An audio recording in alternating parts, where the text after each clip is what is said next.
O milagre que Renata não esperava. Renata seguiu o médico com os olhos baixos, como se o peso do diagnóstico a impedisse de levantar a cabeça. Esclerose múltipla. Progressiva. Sem cura.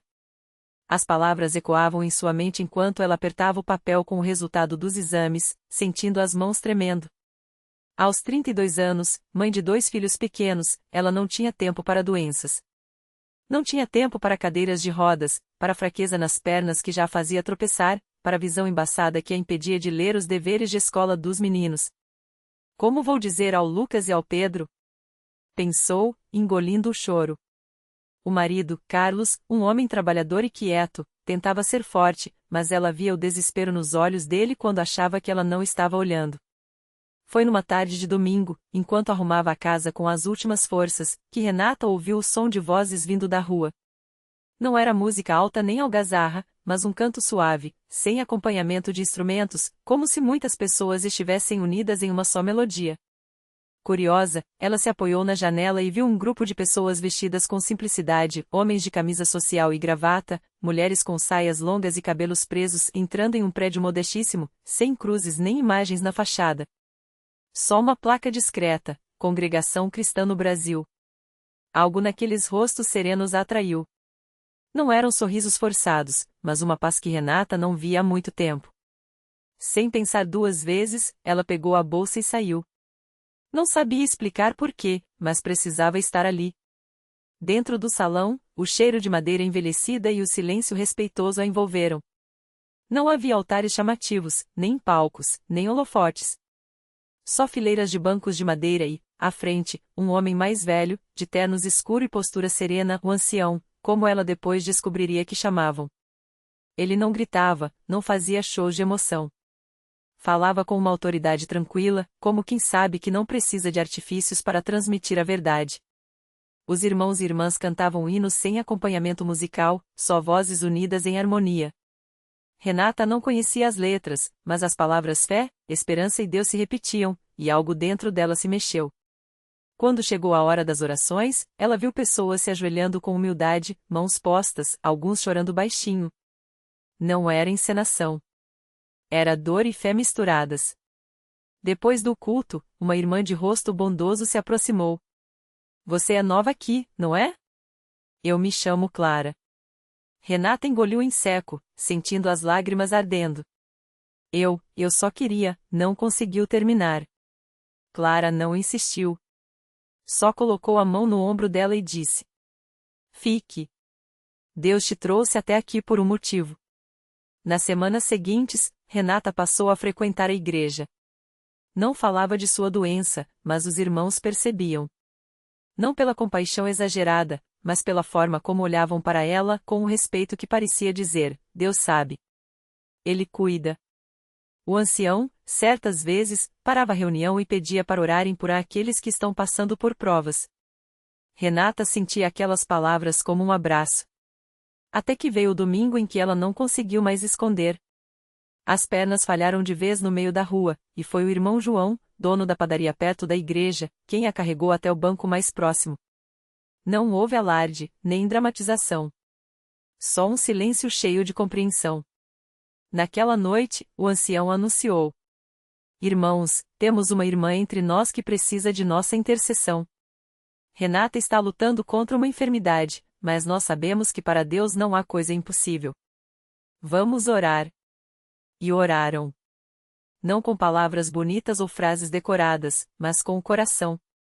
Renata sentiu mãos se apoiarem em seus ombros, vozes suplicando em uníssono. Ela mesma, pela primeira vez, conseguiu balbuciar: Senhor, se for da tua vontade. Não houve gritos de está curada, nem palmas. Só uma paz que encheu o salão. E então, algo inesperado aconteceu. Na manhã seguinte, Renata acordou e, por hábito, tentou se levantar devagar, preparando-se para a dor. Mas a dor não veio. As pernas, antes pesadas como chumbo, responderam. Ela deu um passo. Depois outro. Correu para o espelho e viu os olhos claros, sem aquele véu que turvava sua visão havia meses. O médico, quando ela foi para a consulta de rotina, franziu a testa ao ver os exames. Isso não faz sentido. Os marcadores inflamatórios diminuíram drasticamente. É como se a doença tivesse regressado. Renata sorriu. Eu sei o que aconteceu. Naquele domingo, de pé diante da congregação, ela deu seu testemunho. Não com palavras ensaiadas, mas com a voz embargada. Eu vim aqui quebrada. Mas Deus me mostrou que a fé não é sobre o que a gente vê, é sobre em quem a gente acredita. Eles oraram por mim, e Deus ouviu. O ancião, com os olhos brilhando, acrescentou: Não foi a nossa oração, irmãos. Foi a misericórdia de Deus. Mas Ele usa os humildes, os que não buscam glória, só a sua vontade. Hoje, Renata serve na igreja. Não como alguém especial, mas como mais uma irmã que aprendeu a lição mais difícil. A fé não é a ausência de medos, é a certeza de que Deus está no controle, mesmo quando tudo parece perdido.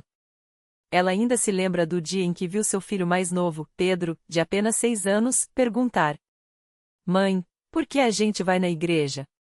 Ela se ajoelhou na altura dele e respondeu: Porque lá, a gente aprende que Deus não tira só o que dói. Às vezes, Ele nos dá força para carregar. E outras vezes, ela sorriu, Ele faz milagres que a gente nem sonhava. E assim, entre hinos cantados à capela, pães partilhados na Santa Ceia e as águas do batismo que lavam mais que o corpo, Renata entrou para a lista de testemunhos que a congregação cristã no Brasil guarda no coração, provas de que Deus ainda fala, ainda age, e ainda escolhe os simples para mostrar o seu poder. O tempo passou, e o que antes era uma família abalada pela dor se tornou um farol de esperança dentro da Universal. Renata, que antes mal conseguia levantar da cama, agora era uma das primeiras a chegar aos cultos, sempre com um sorriso no rosto e uma palavra de ânimo para quem cruzava seu caminho. Mas Deus ainda tinha um plano maior para ela. Foi numa quarta-feira de jejum, quando o pastor fez um chamado especial: Quem aqui tem um sonho que parece impossível? Quem acredita que Deus pode restaurar até o que o mundo diz que está perdido? Renata sentiu algo arder dentro dela. Não era só a memória das batalhas vencidas, mas uma certeza de que ainda havia mais. Ela levantou a mão sem hesitar. Naquela noite, enquanto orava no altar, ela sentiu o Espírito Santo falar ao seu coração: Você vai ver a restauração completa. Não só da sua saúde, mas da sua família. Ela não entendeu na hora, mas guardou aquela palavra como um tesouro. Dias depois, seu marido, Marcos, que há anos se afastara da igreja por causa do vício em álcool, apareceu em casa com os olhos vermelhos, não de bebida, mas de choro. Segurava um papel amassado na mão, uma carta de demissão que nunca entregou. Eu não aguento mais, Renata, ele confessou, com a voz quebrada. Ontem, passei na frente da Universal e ouvi o culto. Não sei explicar, mas foi como se alguém me chamasse pelo nome. Eu preciso de ajuda. Ela o abraçou forte, sentindo o cheiro de suor e cansaço, mas também algo novo, esperança. Naquele mesmo dia, eles foram juntos ao culto da libertação. Marcos chorou como nunca, entregou sua vida a Jesus e, dali em diante, nunca mais tocou numa garrafa. Mas o milagre não parou por aí. Pedro, o filho que um dia perguntou por que iam à igreja, agora com 9 anos, começou a ter visões. Não eram sonhos comuns. Ele via imagens de pessoas que não conhecia, mas que, depois, descobria serem irmãos da igreja passando por lutas. Uma vez, ele acordou no meio da noite e disse à mãe: A senhora que senta no banco da frente, a que usa óculos, está com muita dor nas costas. Jesus falou que ela tem que vir hoje no altar. Renata, a princípio, achou que era imaginação de criança. Mas, no culto daquela noite, a irmã Maria, sim, a mesma que sentava na frente e usava óculos, veio chorando ao altar, dizendo que não aguentava mais as dores. Quando Pedro colocou a mãozinha em sua cabeça e orou com uma fé que não era daquela idade, Maria caiu no chão, sacudida pelo espírito, e quando se levantou, a dor havia sumido. A notícia se espalhou. Gente de outros bairros começou a vir à igreja só para ver um menino que ora e Deus responde. Mas Renata e Marcos tinham cuidado. Eles ensinavam Pedro que o dom não era dele, mas de Deus, e que o importante não eram os milagres, mas as almas que se rendiam a Jesus por causa deles.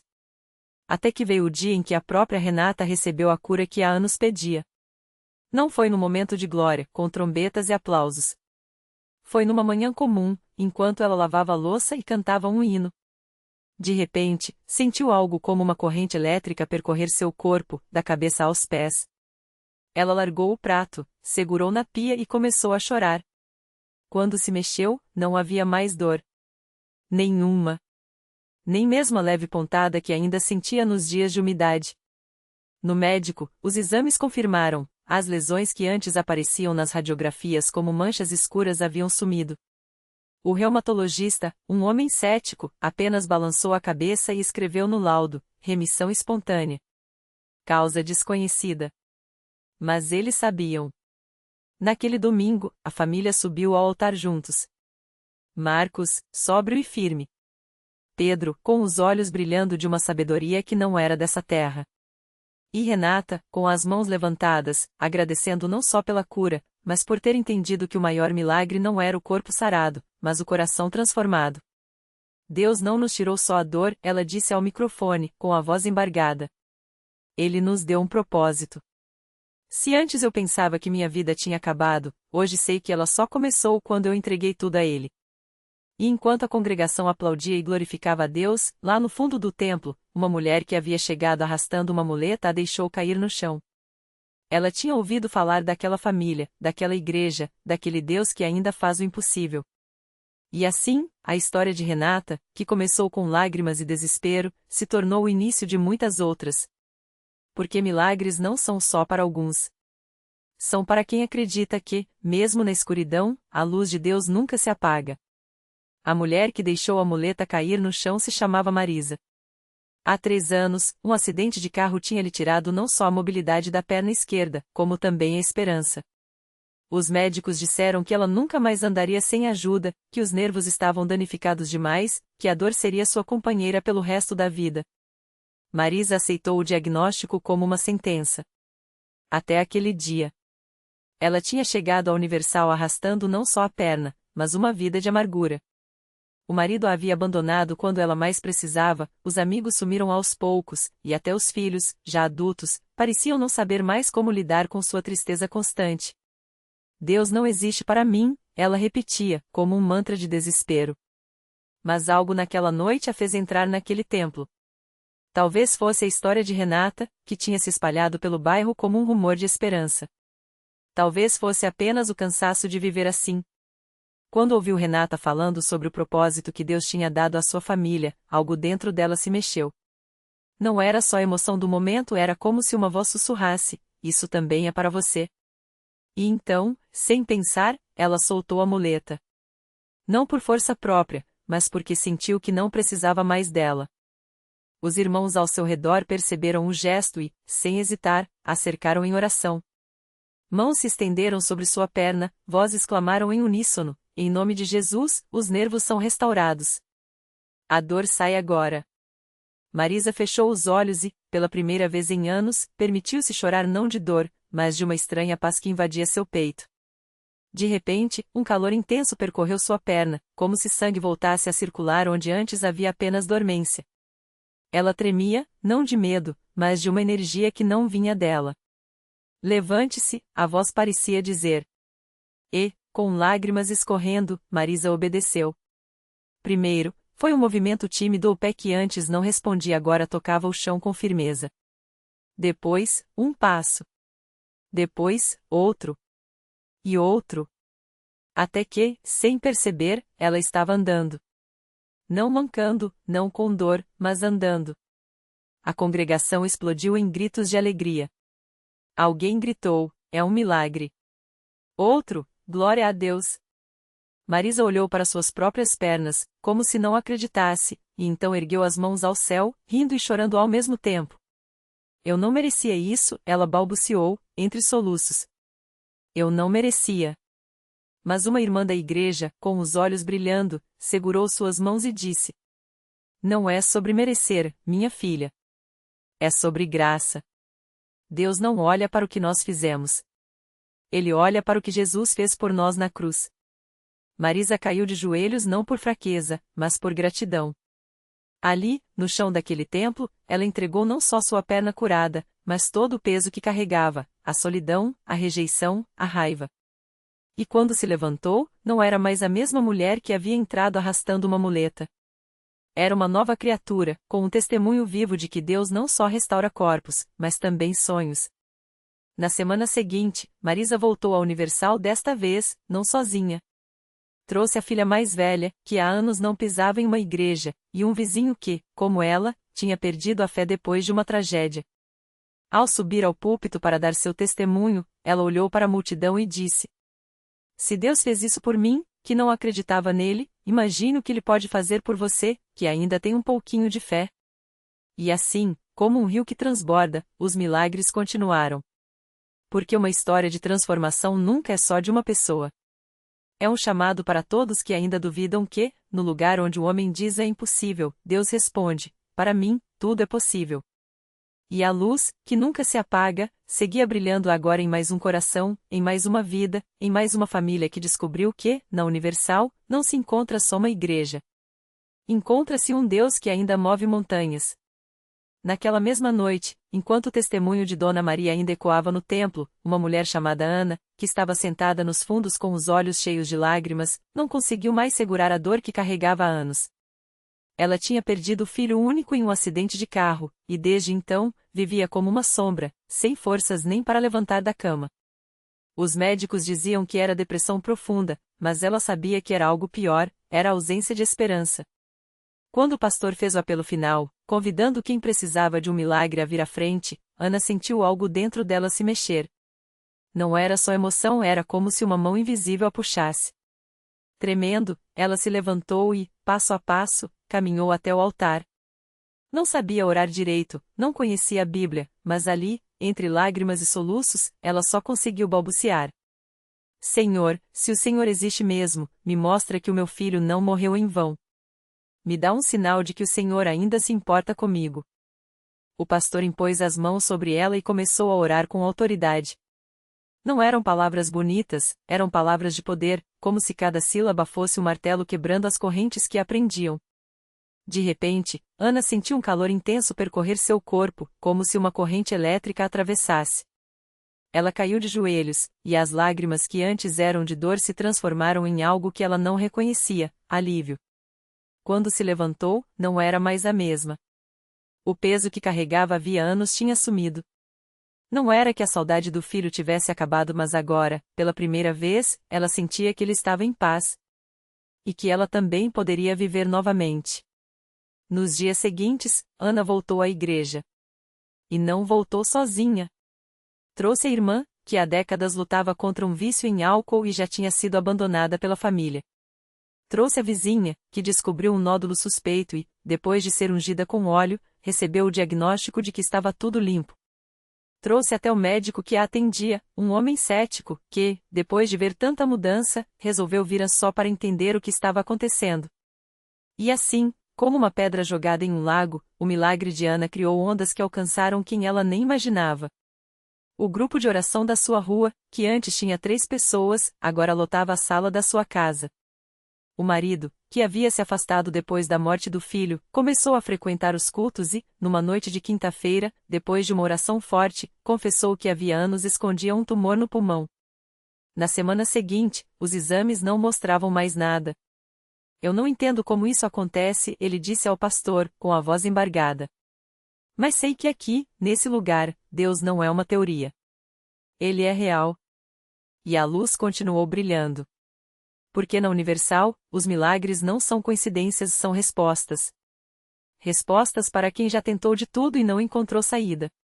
Para quem a medicina disse não tem jeito. Para quem a família abandonou. Para quem o mundo esqueceu. Naquela igreja, as cadeiras não são só para sentar. São para se levantar.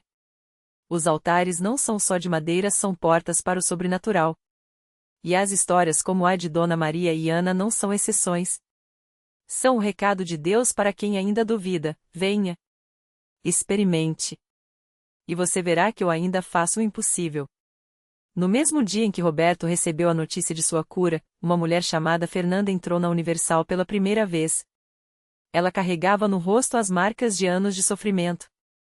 Seus olhos, antes brilhantes, agora pareciam apagados pela dor. Há 3 anos, os médicos tinham diagnosticado sua filha, Sofia, de apenas 7 anos, com uma doença degenerativa rara. Ela não vai andar mais, disseram. Não vai falar. E, com o tempo, nem respirar sozinha. Fernanda já tinha ido a todos os lugares possíveis. Hospitais de referência, clínicas no exterior, terapeutas alternativos. Gastou tudo o que tinha e até vende sua casa para pagar tratamentos que, no fim, só adiaram o inevitável. Até que uma vizinha, que também frequentava a Universal, olhou nos seus olhos e disse: lá, Deus ainda opera. Não é religião, é realidade. No início, Fernanda resistiu. Já tentei de tudo, pensou. Mas quando viu Sofia, imóvel na cama, com os olhos cheios de lágrimas porque não conseguia nem segurar seu brinquedo favorito, algo dentro dela quebrou. Vou uma vez. Só uma. E foi. Na primeira reunião, o pastor falou sobre a fé que move montanhas. Fernanda chorou o tempo todo. Não por tristeza, mas porque, pela primeira vez em anos, sentiu uma centelha de esperança. Quando o pastor pediu para quem precisava de um milagre se levantar, ela ergueu Sofia nos braços e subiu ao altar. A menina, fraca, mal conseguia manter a cabeça erguida. Mas Fernanda orou com uma fé que nem sabia que tinha. Senhor, o Senhor vê minha filha. O Senhor sabe o que eu já passei. Mas eu creio que o Senhor pode mudar essa história. As pessoas ao redor começaram a orar também. Alguns impuseram as mãos sobre Sofia. Outros declaravam: em nome de Jesus, essa criança vai andar. Fernanda sentiu algo quente percorrer seu corpo, como uma corrente elétrica. E então, de repente, Sofia mexeu os dedos. Primeiro um tremor, depois um movimento firme. Os olhos da menina se arregalaram, como se uma névoa tivesse sido tirada deles. Mamãe, ela sussurrou. Fernanda quase caiu. Era a primeira vez em meses que ouvia a voz da filha. O pastor sorriu e disse: isso é só o começo. Nos dias seguintes, Sofia começou a reagir aos estímulos. Primeiro, movimentou os braços. Depois, com ajuda, tentou se sentar. Uma semana depois, na próxima reunião, Fernanda entrou carregando Sofia no colo. Mas quando o pastor pediu para que todos louvassem a Deus pelo milagre, a menina, com lágrimas nos olhos, segurou a mão da mãe e deu o primeiro passo. A igreja inteira explodiu em aplausos e lágrimas. Fernanda caiu de joelhos, abraçando as pernas da filha, enquanto Sofia, sorrindo, repetia: eu tô andando, mamãe. Eu tô andando. Os médicos não tinham explicação. Os exames mostravam melhora onde antes só havia piora. Isso não tem lógica, disse o neurologista. Mas Fernanda sabia a verdade, não era lógica. Era Deus. Hoje, Sofia corre pelos corredores da Universal, brinca com outras crianças e até ajuda a mãe a arrumar a casa. Fernanda, que antes vivia trancada em desespero, agora é uma das primeiras a chegar nas reuniões. Se Deus fez isso por mim, Ele pode fazer por qualquer um, ela diz, olhando para Sofia, que dança no altar durante os cultos. Porque na Universal, os milagres não são histórias de um passado distante. São o presente de quem ousa acreditar. São a prova de que, quando o homem diz é impossível, Deus responde: para mim, tudo é possível. E a luz continua brilhando. Para quem ainda não viu, para quem já desistiu, para quem acha que não há mais esperança. Basta entrar. Basta crer. E ver que, onde os homens veem fim, Deus vê apenas o começo. O milagre não tinha apenas curado Sofia, tinha transformado uma família. A menina, que os médicos disseram que nunca andaria, agora corria não só pelos corredores da igreja, mas pela vida. Os exames que antes mostravam uma doença sem cura, hoje estavam limpos, assinados por especialistas incrédulos. Inexplicável, escreveram. Fernanda sorria ao guardar aqueles papéis na gaveta, ao lado da Bíblia que nunca mais deixou de ler. Não eram provas para o mundo, mas lembretes para ela: Deus não apenas ouve, Ele age. E Sofia? Ela não se cansava de contar para todos que a escutavam: Jesus me segurou pela mão quando eu não podia me levantar. Agora, eu danço para Ele. Suas risadas ecoavam pela casa que antes era silenciosa, cheia de lágrimas. Agora, até os vizinhos comentavam: aquela família mudou. Tem uma paz neles. Porque milagre não é só o que se vê, é o que se vive. Fernanda aprendeu que a fé não é a ausência de dúvidas, mas a coragem de seguir mesmo quando tudo desampare. E Sofia? Ela ensinou, sem palavras, que as limitações dos homens não são as de Deus. Hoje, quem passa pela Universal e vê aquela mãe de mãos dadas com a filha dançando no altar, não vê apenas uma cura. Vê uma promessa cumprida, onde o medo diz acabou, a fé responde começa. Porque Deus não muda o passado, mas transforma o final da história. E essa? Ainda está só começando.